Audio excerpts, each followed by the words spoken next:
Welcome to a User's Guide to Convergent Cluster Ensemble Analysis webinar, or CCEA, hosted by your friends at Sawtooth Software. My name is Megan Pites, and I am the Ingenuity Ambassador at Sawtooth Software. In our last webinar, we heard from Keith Shunn, the Senior Vice President of Sawtooth Analytics, about the keys to overcoming challenges in segmentation. One of those challenges includes finding the right solution, which is why many people call segmentation both an art and a science. Cluster ensemble methods can help us as researchers feel much more confident in our final solutions because we've exhausted multiple methods in finding a solution that is both robust and reproducible. In this webinar, Brian McEwan, our Director of Client Services, is going to walk you through how to execute this type of analysis using Sawtooth Software's CCEA product. Take it away, Brian. All right. So, like Megan said, my name is Brian McEwan. I'm the Director of Client Services, and that basically means that I'm in charge of our support team. So if any of you have emailed in or asked questions about licenses and conjoint and stuff like that, there's a good chance we've spoken in the past. Like Megan said, our topic today is about convergent cluster ensemble analysis. And although we've titled this as a user's guide, the actual software demo part towards the end is probably going to be the shortest part.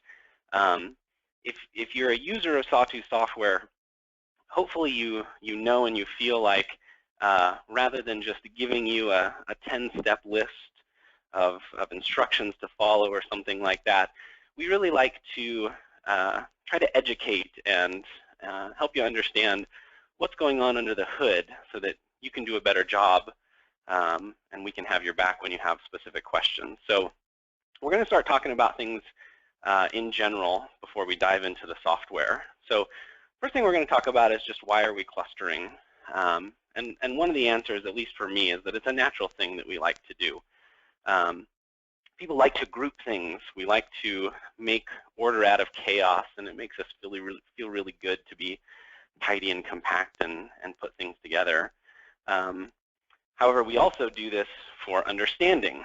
For example, here, and we have an example of two different types of monkeys, and animal classifications are all done based on similarities and differences to help us better understand the similarities and differences of things of interest. The marketing spin of that is we are trying to categorize people into groups, figure out what their likes and dislikes are, the similarities and differences, and then we put some sort of fancy, fun spin on their category, like our soccer moms versus our road warriors. Or maybe we're going to do something a little less fancy and just look at people who are current customers versus non-customers. The idea is finding similarities between people so that we can better understand them as a group. So kind of our working definition for cluster analysis is going to be a statistical method for finding groups of objects or people who are similar within a group yet different across groups, with the underlying goal of leading to actionable information for some type of segmentation strategy, some way to target different groups of people because we believe that they truly are different. Now, in discussing cluster analysis, I really like to use an analogy that was shared with me a few years ago, where typically when we approach cluster analysis, we have a really good view of the world. We imagine something maybe like a bag of apples, where the bag is kind of our world and the apples are these clusters of people, and they are nice and defined and there's space in between them, and we can easily identify them and look at them and say, aha, that's a Red Delicious, and over there is a Granny Smith, and the world is nice and clean and easy for us to work with and understand. However, we might actually be in a watermelon world where we're just lugging around one big watermelon, and our respondents or the seeds inside are just kind of randomly strewn throughout. And if we don't know necessarily what world we're in, we might just take this watermelon And we might just start slicing it and saying, well, let me see if I can find two groups of people, and we slice the watermelon in one direction. And then we slice it in another direction, and we say, oh, there's a different group of people that I've discovered. Or we slice it in another direction, and we're kind of just doing it haphazardly. And this is one of the biggest problems with cluster analysis. Most of the approaches we have for clustering are very friendly algorithms. They're more than happy to give you what you ask them for. And so if we ask one of our algorithms for a two-group solution, it's going to slice up our watermelon and say, ta-da, I found a two-group solution. And a lot of times we can find lots of two-group solutions. And the problem with this is that if we don't know we're in a melon world and we slice our watermelon in two and we start to look at those two groups separately, we don't necessarily have an accurate view of the world. We don't understand that we're kind of moving towards the tail end of our little watermelons here, and we're not necessarily appealing to maybe the broad part of the market, the middle part of the watermelon where the most people are. And so we can lead us down a bad road where we're making incorrect assumptions about the people we gather data on. I'm a very visual person, so there's lots of visual examples here. So this is just kind of another way to state this with a less watermelon description. So consider we had some sort of data set. Maybe this is like purchase frequency or quantity or something like that. And in the real world, we really just have a nice, normal distribution of people. If we try to ask some sort of cluster algorithm to give us, again, a two-group solution, it's probably going to just cut the data down the middle. That's going to maximize the differences between the two groups.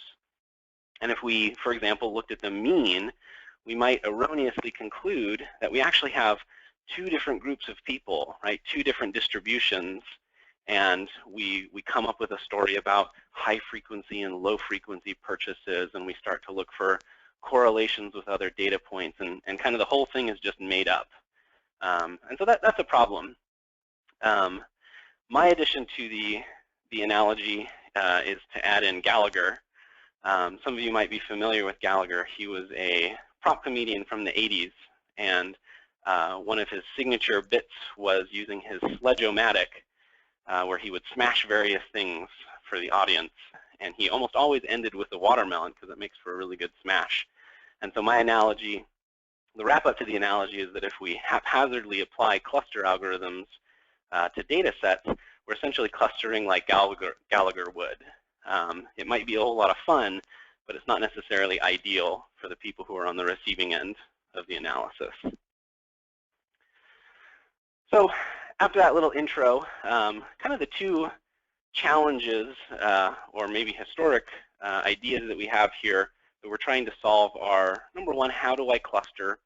And number two, this idea that clustering always produces the solution. Despite what might be the truth in the real world, we can get lots of different solutions from the same data set. So to try to solve those problems, if we take a little bit of a walk down memory lane, some of you might have used the original Sawtooth Software's Convergent cluster analysis, just CCEA. That was a software package originally released all the way back in 1988 that uses a k-means clustering approach. And the really cool thing about it, the thing that kind of set it apart, are these two ideas here that instead of just running a cluster solution and saying, boom, there's my cluster, we run multiple replications. So we cluster a bunch of times, and every single time we choose what we call intelligent starting points.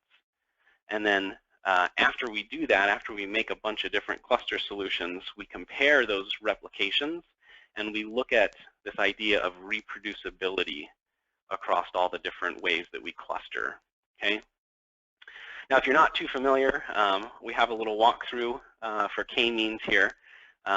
The text one, and then again for people like me who need a visual example, we've got a visual example coming up. So the k-means, what we do is we choose k initial seeds, one for each of the groups. So a 3 group, we'd have 3 initial seeds. And we just calculate the distance of each point to each seed. We figure out which one that each data point or object is closest to. We assign it to that group. We calculate the center of the group and just basically rinse and repeat. We assign people to a new group, calculate distance, update the center, assign to the group, and so forth. And the process ends, it converges when people stop moving groups. So for a little visual example, we have a couple of little data points here. Each has 2 parts to it, so we can put it on a little graph, nice and easy. And in the first step, I choose my initial seed. So just imagine I'm kind of throwing a dart, and both my darts land on these little squares right here. What we then do is we calculate the distance of each point from each seed. The way we do that is with Euclidean distance, and it comes from the idea of the Pythagorean theorem that a squared plus b squared equals c squared. So what we can do in our little 2-dimensional example is we can build little triangles, and we can say, okay, this side squared equals that side squared, and we can figure it out. And then we can extend that out to n dimensions. We can just continually add. So when we get beyond our capability of graphing and move into 4 and 5 dimensions, we can still calculate a distance of these points this way. So in our little example, we take the first center point and the first data point.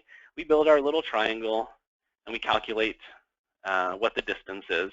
And we do that for every single point. We build our little triangles and calculate it. And then we put each of the points into the group that it's closest to. So the first 4 points go to the first seed. The last 2 points go to the second seed. You can see in this example, the 2 top right points have turned into triangles representing group 2 here. So we assign each point to the nearest seed. Then using those points, we update the centers. They bounce around and go in between the points. Those become our new seeds. And then we continue this process here until everyone stops moving. And we end up with the 3 points on the left and the 3 points on the top right as our 2 clusters. Okay? Now, the interesting thing about k-means is that starting points can be very important. They can often drastically change the solution that you come up with, the convergence point, depending on where you start. And again, I have a couple examples here. So this is a nice, simple example. We can look at this, and we can obviously see that there are 3 clusters of whatever these data points are. And so if I'm pretty good and I'm throwing my darts at this, this graph here, I might throw, and I get pretty close to the center of each of these points. They're pretty good starting points. And if we go through our k-means process, we assign each group. We've got the green, the yellow, orange, and the purple group. We assign everyone to their closest center. We update the center point, and that's it. We converge in just a single step, and life is great. The second example we have is the example I call dodged a bullet. And when choosing starting points on this time, maybe something happened. I don't know. Maybe I sneezed or I tripped, and I accidentally threw 2 darts on the top right portion. And as we go through the k-means process in this particular setup, we assign people into the groups, and then we start doing our updating. And it looks like things are going to be a little weird here, but it actually corrects itself, and we come back into the same solution. That's why I call it the dodged a bullet example. However, if we mess things up a little bit, we make things not quite so clean, and I have some really bad dart throws going on here, then what can happen is, as we go through that k-means process of assigning groups and updating, we actually get a pretty terrible answer. The top left and the bottom all go into one group, and we just put a couple data points on the top right group, and we have a pretty nasty solution that's, since we can graph this, we can obviously look at it and say, that's not really correct. So starting points can be very important, particularly with the k-means algorithm. So that begs the question, how do we move beyond randomly throwing darts at the board? How do we pick some intelligent starting points? And so I'm going to cover the 3 ways that the software does this. We call them distance-based, hierarchical linkage, and density-based. And I'm not going to go into the math too much. We document this both in the help files of the software, and if you download the slides, I have a whole lot of bonus slides at the end that go into more detail about this and a couple other things that we talk about. So just to kind of give you an overview of them, for distance-based, if we had some kind of maybe a bit of a messier situation like this where we have three clusters, but we're not maybe necessarily sure about that, distance-based is going to look for initial starting points that are far away from other points. So we might end up choosing something in one of these circle areas over here as our starting point. So the goal is just to get far away from everyone else and pick some starting points. The hierarchical linkage is based on choosing a random sample of the objects in your clustering, and then we do a hierarchical linkage clustering and use the end of that process as our starting point. So if you're not familiar with a hierarchical linkage, here's a really simple example. We just have 5 data points here, and hierarchical linkage in its simplest form, just you basically push together into groups points that are closest to each other. And there's different ways of calculating distance and things like that that we're not going to get into.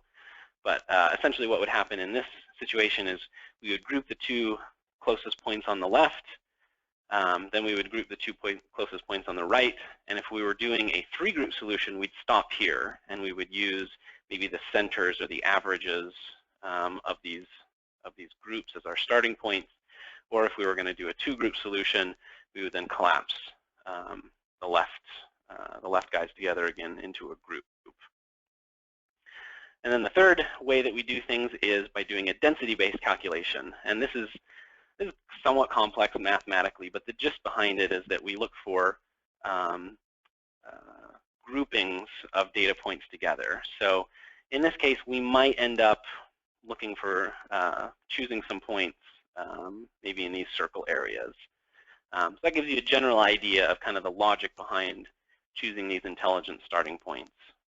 Now the cool thing is that CCEA allowed for a mixed strategy. So again, we mentioned that we typically do multiple replications. By default, we'll do 10 replications, and we'll just do a mixture of all these things. We'll change the settings for distances and the hierarchical linkage, and we'll do density, we'll do average density, lots of different fun approaches. And then you can also include your own starting points as well. If you have a hunch or you want to try your hand at throwing darts at the board, you can include your own starting points in addition to the ones that the software will already do. So that's really cool. We have multiple cluster solutions. They're all created using different intelligently drawn starting points. But that doesn't necessarily solve the problem that clustering will always produce a solution. So how do we approach that problem? And the way that we've done it is to think about this idea of reproducibility. And if we go back just a few minutes ago to where we were talking about that good start and good end and the dodged a bullet example, in both of these cases, I ended up with the same solution despite choosing radically different starting points. And so kind of, if you just think about that logically, you would say, well, we would probably favor that solution over some other solution because we got there.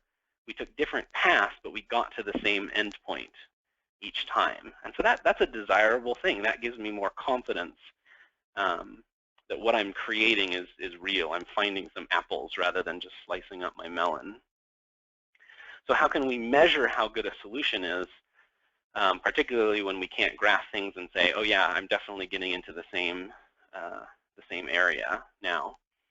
And so this idea of reproducibility, we can count up how often people are put into the same groups. And so an example, or our previous example, we had 100% reproducibility because each person ended up in the same group. We had a cluster on the left, a cluster on the right, and a cluster on the bottom, and everyone was the same both times in those clusters.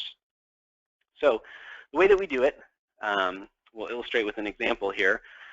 Suppose we just ran a 3-group solution and we did it twice. We just used 2 different starting points. We can build a little graph or a little table here of the 3-group solutions, how often each person in group 1, 2, and 3 of one solution are put into group 1, 2, and 3 of the other solution. Now labels are irrelevant here. We don't really care if they're 1 and 1. So the way that we do this is we shift things around to maximize the diagonal. going on here. So in this case, we're going to exchange columns 1 and 2. We switch those around, and then we swap columns 2 and 3 in order to maximize that diagonal. And that way, we don't care about the labels. We just want to see how often are people in one group put into another group. And then we can calculate this diagonal here. We can say, well, 959 of our 1,000 respondents here, they essentially got put into the same groups each time. And so a simple calculation would be, well, 959 out of 1,000. That essentially gives us about 96% reproducibility. People are put into the same groups about 96% of the time. This is actually a bit too simple, though. The simple measure unintentionally penalizes larger cluster solutions. A 2-group solution would, if we were just flipping coins and putting people into 2 buckets, we'd have about 50% reproducibility if we did it enough. And a 10-group solution would only have a 10% reproducibility if everything was left up to chance. So again, we don't get into the math too much, but the slides are there and the documentation's there. We actually report an adjusted reproducibility that kind of takes into account the cluster size. And again, we walk you through the proofs in the bonus slides if you're interested in a little detail. So calculating reproducibility is awesome. We also try to help out with the idea of what's a good score. The documentation in CCEA contains a lot of results of us running a bunch of simulation work. So this is an example of one of the tables where we made some random data, didn't have any sort of inherent cluster in it, and then we added some variables and things to look at what kind of reproducibility scores we could get on just random data. So you can kind of use these. They're not exhaustive. They only go up to 10 variables. But you can use these as kind of maybe a baseline or something like that, so that if you're getting higher reproducibility than this, that's giving you some evidence that maybe you really are in an apple world than a watermelon world. Okay. And then I'll show you this when we demo the software, but once we run all that analysis, the cluster solution that is saved is the one with the highest reproducibility rate. And in the case of ties, we just flip a coin and randomly choose one of those. So we're in a pretty good situation right now. We really like this idea of multiple replications. That's really good. And we're choosing good starting points instead of just throwing darts at a board, so that's pretty good too. We're considering this idea of reproducibility to kind of give us confidence if we're really finding stuff or not. But these good characteristics, while really good and nice, don't necessarily solve the problem of there's still lots of different ways of clustering and calculating distance and things like that. So we start thinking about, well, is there any way to do better? And the answer is in the name of this webinar, Ensemble analysis. The answer is yes. Ensemble analysis was brought up by 2 guys, Strel and Ghosh, in 2012, and basically positioned it as a framework for knowledge reuse.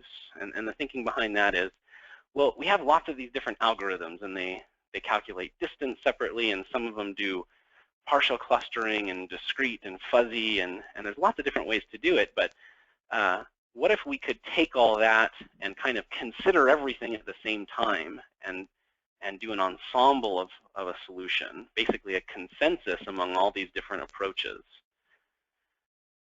There's been lots of papers since then investigating this idea of ensemble analysis. And the neat thing is that it tends to do better than any one particular methodology at recovering true cluster structure, especially when that structure deviates from our spherical apple-in-a-bag world. And so to me, this kind of feels like a wisdom of crowds clustering, where we're kind of saying, well, there's some good ideas and lots of good things out there. Let's bring everyone together and sit everyone around a big table and figure out what the clusters are for our data set. We were introduced to this in 2007. Joe Retzer and Ming Shan, when they were working at Merit, they presented a paper at our conference. And we we saw that and we thought, ooh, that's really interesting.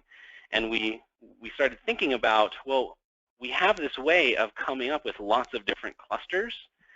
It seems like we've already kind of done half the work. All we need to do is just implement this idea of looking at all the ensembles. So we don't follow their methodology exactly, but essentially what we do is based on their original ideas. So I'm going to walk you through the steps that an ensemble analysis takes. And so the first step is just to develop a lot of different cluster solutions. By default, we're going to come up with 70 different solutions. They're going to start off at a 2 group. They're going to go up to 3, 4, 5, all the way up to 30 group solutions. And we're going to leverage all the good algorithms we already have coming from the CCEA software. So we're going to do all the different k-means, and we're going to do all the different hierarchical methods. And then if you have your own clustering tools, you can also add that to the ensemble as well. But the idea is we're going to come up with just lots of different solutions. Then what we do is we actually stop paying attention to the original data, and we take those cluster solutions and put them all into a single matrix, and we dummy code them up. So in this slide here, you can see we have 3 respondents, 1001, 1002, 1003, and then we have 3 columns. So the first column would be the membership of a 2-group solution, then a 3-group, then a 4-group. We dummy code that off to the right here, so that we're representing the same information. Then what we do is we run our existing CCEA approaches, but instead of using the original data, we use all that cluster information that came out of those wildly different cluster solutions. So we take the first set of clustering stuff, and we run our CCEA algorithms, and we do it 30 different times, again choosing intelligently drawn starting points, using that distance-based, hierarchical-based, density-based stuff. And we essentially start clustering on clusters. Ensemble analysis is often referred to that way, of clustering on clusters. So as an example, if we were just looking for a consensus 3-group solution, we'll take those initial 70, and then we'll run lots and lots and lots of different, 30 different 3-group solutions. And then we can follow kind of a k-means process where we can do it again. We can take those 30 solutions with 3 groups. We can put those into one big matrix, dummy code all the category assignments, and then we can do it again. So we get this idea of clustering on clusters. And we could keep doing this a lot, but we typically find that this process of clustering on the clusters, it converges pretty quickly to a single solution. And then just like CCEA, the most reproducible replicate of the 30, once we hit that convergence point, the most reproducible one with ties being broken randomly are saved out to the data set. So it sounds really cool. It almost sounds a little, I don't know, a little too good to be true. But so when we were coming up with this approach, or rather implementing it in our software, we tested a lot of our own data sets where we knew clustering structure, and we found that the ensemble approach always matched or beat out the standard CCEA approach. And so this is an example of one of the data sets where we had true known group sizes. We perturbed them with some error and things, and then we ran the CCEA approach and the ensemble approach. And the ensemble always did as good, if not better, at getting closer to the truth that existed. So it was really cool. And then just like CCEA in the help documentation, we did the same thing where we look at different known true clusters and different numbers of variables to try to give you some baselines on reproducibility measures. Okay, so that's kind of our walkthrough. Hopefully you feel pretty good about what's going on under the hood. The software demo is the easiest part here. I'm going to go ahead and launch a project here. So this data set was given to me by Keith and it was a personality data set. And essentially, we just had a bunch of different traits. We had, I'll show you what the questions were. We view our data file. We just had a lot of different things where we said things like, I have an active imagination. I have few artistic interests. I have lots of different interests. And we just asked people to use a 5-point scale of how much they agree with those statements. CCEA does allow you to toggle on and off what variables you're interested in. That's done here under the Data Filters tab. But all the good stuff is found under the settings here. And so first I'm just going to run the original k-means CCEA approach, and then we'll show you the Ensemble. They both run very similarly. So with k-means selected, you can give it a minimum and a maximum number of groups. You can tell it how many replications. I'm just going to leave it at the default of 10. Over here in the starting points is where you can choose either one particular approach, the mixed approach, which is our default, or you can provide it some user-defined information if you want to do that on your own. And essentially, I'm just going to hit compute. It's going to ask me to save. And so we have 30 variables, about 1,100 respondents. And so we click continue with the estimation, and it just starts churning. And it was just that fast. So this is kind of a log. I'll show you the outputs, but the log file basically lets us see what happened and helps us maybe understand things a bit more.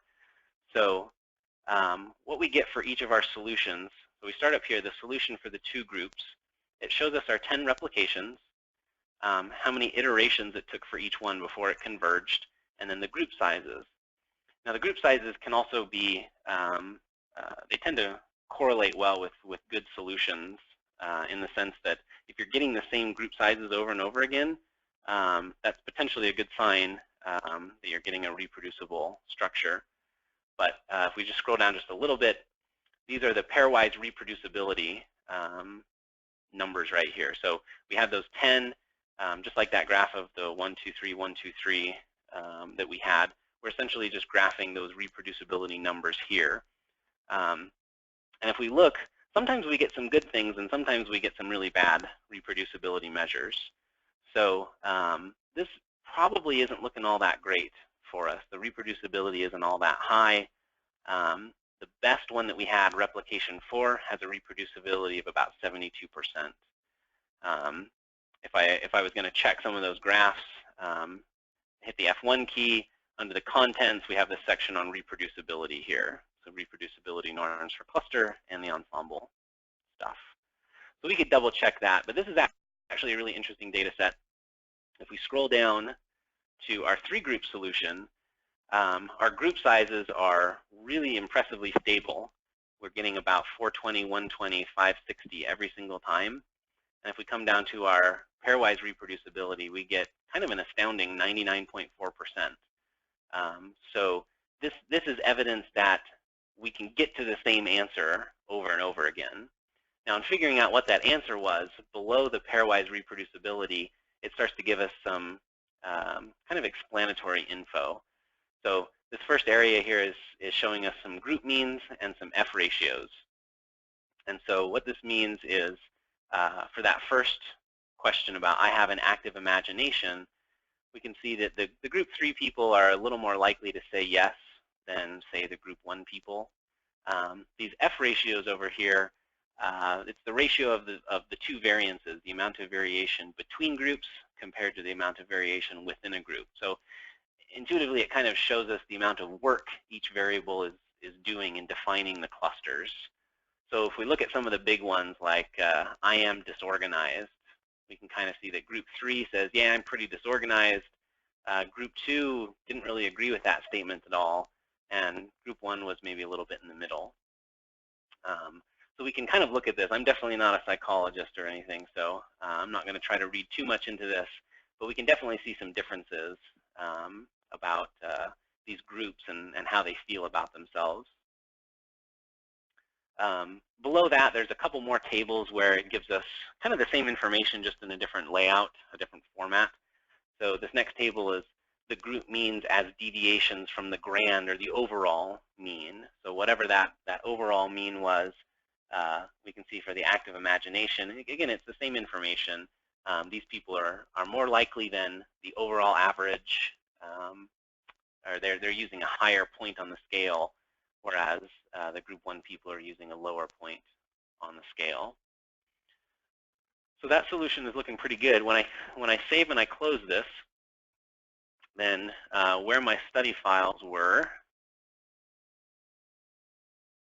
it creates a CCEA project file that saves all those settings and everything that I can go back to.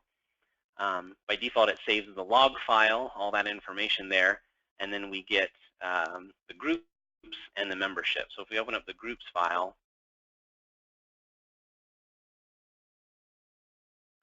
so these are the group means. So for the 2-group solution, groups 1 and 2, these were the average rating scale used for both of those. So this is where you can find the group mean information, or you can calculate that in Excel on the raw data if you want. And then the membership file is where what we would probably take into something else if we're looking for maybe some correlation with some other data. So the first respondent in our data set, in the 3-group solution, they were put into group 1. So it's a nice simple CSV file that tells us the group memberships for all the solutions that we ran. Now the ensemble analysis is just as easy to run. Brian, I'm going to jump in real quick and just make a comment. If any of you are looking closely at some of that data in there, in the group 3 solution in particular, you could see that the 3rd segment had a lot of high scores. And then when Brian was pointing out the disorganized line, they had the highest mean score there. And the line before that said pay attention to detail. And they also had a high score there. So typically when you talk to a client and you say, oh, these people are really disorganized and they pay attention to detail, one would say, wait, how is that possible? So this kind of lends to 2 of our previous webinars. One of them with Keith's webinar, the part 1, talking about the need for standardizing your variables, especially if you're using scales before they go into some of this, so that you can kind of spread the data apart a little bit and maybe adjust for some of those. But it speaks even more to maybe we should have done a max diff here, right? And made these people trade off between what things actually represent them versus what things don't necessarily represent them. And maybe we would have got a bit more cleaner data. That's not saying that these solutions aren't good. We might find something different in the 4 and the 5 that makes a little bit more sense, but something to think about when you're doing segmentation is what kind of inputs do you have? What is the best way to come to these clusters, and what kind of questions are you asking to get there? So just wanted to jump in and say that. Yeah, no, those are excellent points. Despite being a pretty robust methodology, the software isn't going to save you from maybe including bad variables that don't have any differentiation, or exactly. So there's still a definite amount of due diligence on your end required to maybe figure out what variables I am going to include in the clustering data set. And yeah, you brought up a good point about with rating scale data, we probably would want to consider doing some sort of processing to this, centering it, for example. It could also be that these group 3 people are maybe suffering from a little bit of neuroticism or something, where they just kind of say, they are the smaller group. That's me, and they are the smaller group. Or maybe some split personality things going on where and just looking at one thing at a time, they say, well, yeah, I can, but I can also be really close attention to detail or something like that. But yeah, potentially a max diff would give us an excellent data set to do some clustering as well. Good points. Great, thanks, Brian. And do some of that processing for you automatically. Down here under the data settings, we can have it to standardize or center the cases as well. Let me show you ensemble analysis really quick. It's basically the same thing. We still have our minimum and maximum number of groups. Only this time, instead of choosing the number of replications, we have the number of and different types of solutions going into that initial 70 set. And so, again, you can see there's just a large mixture of group sizes and all our different CCEA approaches here. You can add additional ones if you want, or you can use a custom ensemble file, and you can add in your own solutions by themselves or in addition to the ones that this process creates. But it's essentially the same thing. We compute, we save those changes. This one takes just a little longer because we actually have to do all those initial solutions up there, and then we start that clustering on cluster process, doing 30 replications for each of the solutions. This one takes just a smidge longer on this data set.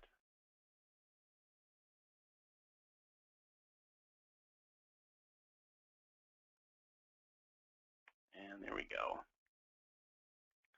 Again, if we scroll up to the top, we have all those different solutions that were created, and then we basically get the same thing. The solution for 2 groups, the original reproducibility was about 68%, not looking all that great. If we scroll down to our 3-group solution, our reproducibility gets that really big pop again, and we get the same data set here, the cluster sizes, the group means and the F ratios, the deviations from the grand means. So we get basically the same kind of diagnostic output to help us understand what's driving the clustering and kind of what the differences are between those groups. And then the same thing gets dumped out. We have the groups, the group means, and the membership files. We additionally have the ensemble file that gets saved out just in case you want to maybe run it and then open this up in Excel and add some of your own solutions and then use that as your custom ensemble file. So that's pretty much the software in a nutshell. Like I said, the demo part was going to be kind of the shortest part of the whole deal. We wanted to talk, actually just kind of continuing that thought about standardizing and centering and things. A lot of you are probably familiar or have experience with doing the conjoint type of work. And with conjoint data is potentially some really good data for running clustering on. The importance scores, everyone's on the same scale with those since they all sum to 100. And the utility scores, particularly you would want to be using some rescaled scores like the zero-center diffs as opposed to the raw scores, since those stretch everyone out to be on a common scale. And you'd want to just use those as is and probably not do any centering or standardizing, because the scale of those inherently contains information that's good. You know, if someone really likes brand A, they get a large positive utility. And that's a good thing to know compared to someone who didn't care about the difference between brand A and brand B, who have very small utilities close to 0. So you probably wouldn't want to do any sort of pre-processing on conjoint or max diff type data. It contains a lot of goodness inherent in the scaling. Brian, did you want to run through and see what those results would look like if we did click that standardize the data? We can, sure. We actually do get some different answers here. So for example, if we run our ensemble analysis again,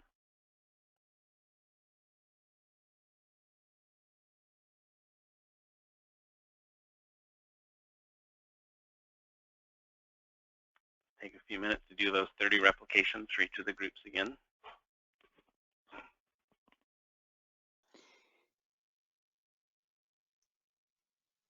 And then while that's running, I'll make another comment about some of the other things that you can do up front to determine what will go into as the base variables.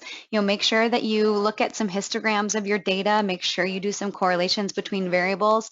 If you have really highly correlated variables, then and they're in as base variables, then they're going to kind of control how these segments fall out. So you're going to have to be very careful with what you put in. And if you throw everything in the kitchen sink in, it might be very hard for the clustering solution to find something of value. So you don't want to throw 100 different base variables in there. You probably want to minimize that. You know, I'd like to play around with 20 around that area.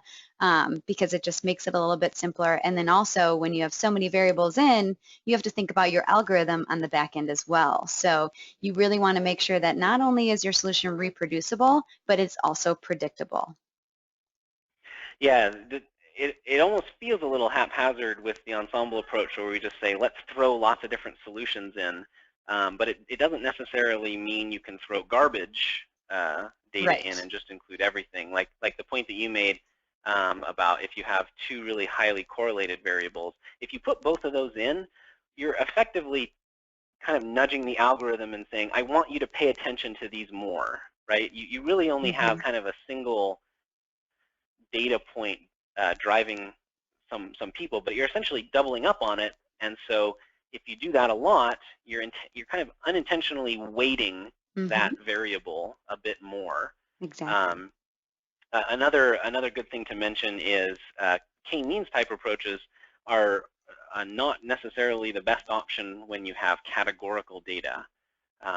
You want things that are on the same scale. You know, if we had thrown in like an income variable along with all this rating scale data, and if we didn't do any processing on it, if our scale data is going 1 to 5 and our income data is going, you know, 20,000 to 300,000, then kind of unintentionally, but the algorithm is going to look at the income data a lot more because it can find really different groups of people because the scale of those numbers are so big, and you're basically going to only pay attention to that income variable. So you have to consider the type of data and essentially what you're doing when you throw things in.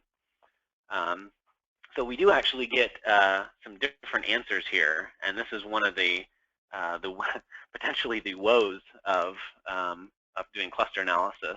So if we center the data first, we don't really get that big of a change in the two-group solution. However, our reproducibility for the three-group solution goes down. And again, maybe that's some evidence that maybe that third group were people that just were using the top of the scale a lot. And you know, it didn't necessarily have the most defensible explanation to it, because as Megan mentioned, people were saying, oh, I'm disorganized, but I also have really good attention to detail. And so the solution does actually change once we start doing different pre-processing options on your data. So you definitely have to consider what data points you're using, making sure things are on the same scale and comparable and everything like that. It's a robust approach, but it doesn't necessarily, it's not a garbage filter for stuff that's going in to the cluster solution. Perfect. Thanks excellent points. Thanks for showing us that.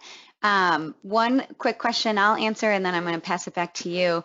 Somebody wrote in about using factor analysis before getting into a cluster solution.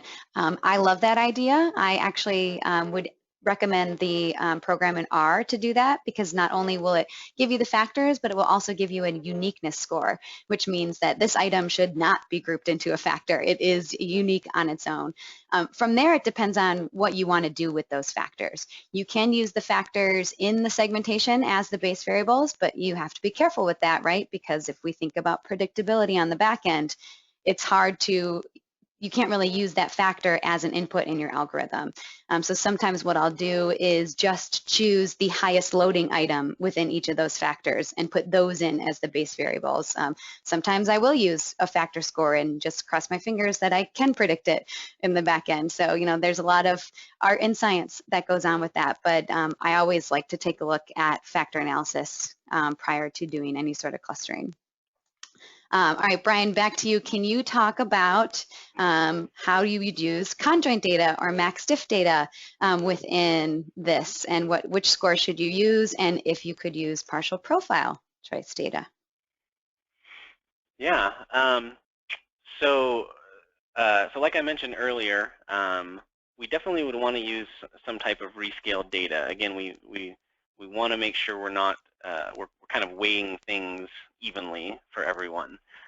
And so when you run a conjoint, like let's say you ran a choice-based conjoint, the natural output of that are what we call raw utilities, and those typically have a scale of maybe plus or minus 4 for people. And one of the issues with raw utilities is that the amount of consistency or the amount of error that someone answers with when they're going through their tasks, that can determine the scale of the utility. So if I choose brand A, every single time, then like we said earlier, I'm going to have a high positive utility for brand A, and if I never chose brand B, I'm going to have a large negative utility. And that's potentially problematic, because if I'm really consistent and maybe Megan takes the survey and she also likes brand A better than B, but maybe she was just tired that morning and she made a mistake on one of the choice tasks or something like that. In that case, her overall scale is going to shrink down. And so if I maybe have a larger scale, plus or minus 4, maybe Megan only goes up to plus or minus 3. And so it wouldn't really be correct for us to say, well, let's just calculate the average of brand A, because we inherently have different scales. So the default rescaling that our software does, the zero-centered diffs, we stretch everyone out. We multiply all the utilities by a constant so that the sum of all the ranges between the best and the worst level is equal to 100 times the number of attributes. It's kind of an arbitrary rescaling point, but the idea behind it is to stretch everyone out the same amount so that a utility of 50 for me is comparable to a utility of 50 for Megan. So you definitely would want to be using either the zero-centered diffs or there are other rescaling methods out there. Let's see, what was the other question? The other question was partial profile, right? Yes. So, I mean, you can use partial profile. The idea behind partial profile, if someone's not familiar with it, is typical discrete choice-based conjoint exercises are what we would call full profile. If you have 8 attributes, you see all 8 attributes at the same time. There's an option to do partial profile where you can rotate in and out either all or a set number of the attributes. So you might design a study where you say, well, brand is attribute 1, and that's always present, and price is attribute 10, and that's always present.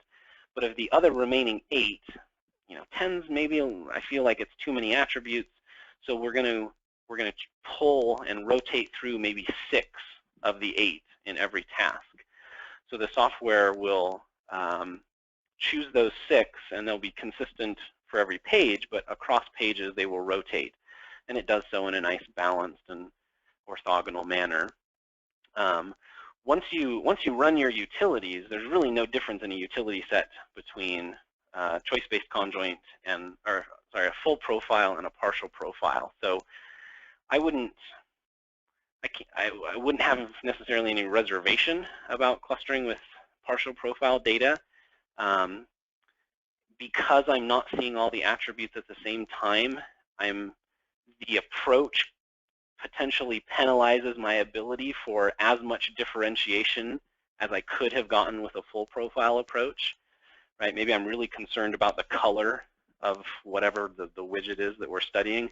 If color only shows up 3/4 of the time, there's just certain times where I can't say, I will choose red and it doesn't matter what the brand is and it doesn't matter what the price is. I will choose red every single time. So I don't think it's like wrong, or I wouldn't have any reservation to it, but it's probably not as ideal, not as optimal as having a full profile data set, if that makes sense.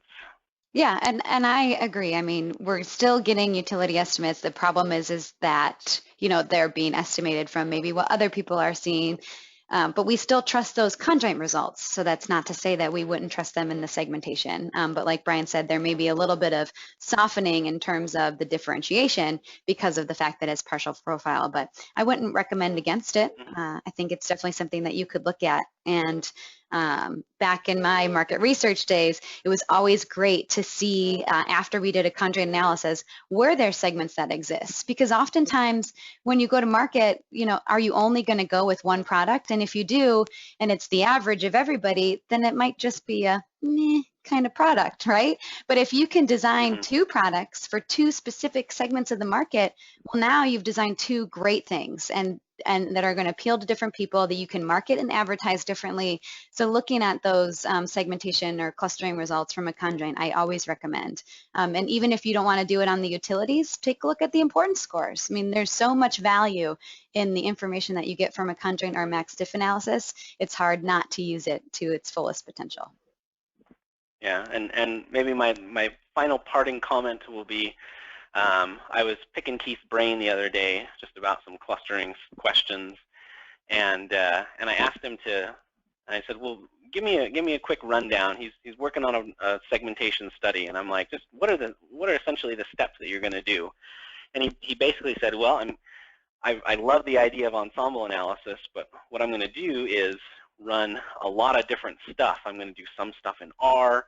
I'm going to do some stuff in a latent class package. I'm going to do some stuff with just the k-means approaches, and I'm going to look at those and see, are they kind of in agreement with each other, and then I'm going to throw them all into my ensemble analysis and run it that way. So the really great part about ensemble analysis is that you don't have to necessarily choose a specific approach.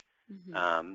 If you have a particular R package or something like that that you really like, bring it on, toss it in the ensemble, and we'll include it and bring it to the table when we're trying to figure out what our clusters are.